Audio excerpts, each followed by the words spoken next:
વિજાપુર તાલુકામાં સૌપ્રથમવાર જય પાર્વતી વ્રતનો જાગરણ ઉત્સવ જાયન્ટ્સ વિજાપુર શહેર દ્વારા પ્રમુખ શ્રીમતી કૃણાલબેન ઠાકરના નેતૃત્વ હેઠળ દાતાશ્રી પ્રમાણિક નમકીન પરિવારના સહયોગથી જયા પાર્વતી વ્રત કરતી દીકરીઓને ડીજેના તાલે આનંદ કરાવવામાં આવ્યો.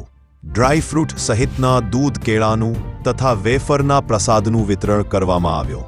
વિજાપુર, પિલવાઈ, ભાણપુર, ધનપુરા, કનકપુરા, મેદરાપુરા, કોટ્ટી, રાધુપુરા, રાજપૂતપુરા સહિતના ગામડાઓમાંથી પધારેલ જયા પાર્વતી વ્રત કરતી દીકરીઓએ ખૂબ મોટી સંખ્યામાં આ કાર્યક્રમનો લાભ લીધો. આ કાર્યક્રમને સફળ બનાવવા માટે પ્રમુખ શ્રીમતી કૃણાલબેનને પ્રમાણિક નમકીન પરિવાર, વિજાપુર મામલતદાર કચેરી શ્રી મુકેશભાઈ ગોસ્વામી સહિત વિજાપુર પોલીસ પરિવાર તથા જાયન્ટ્સ વિજાપુર શહેરની બહેનોનો ખૂબ ખૂબ આભાર વ્યક્ત કર્યો હતો.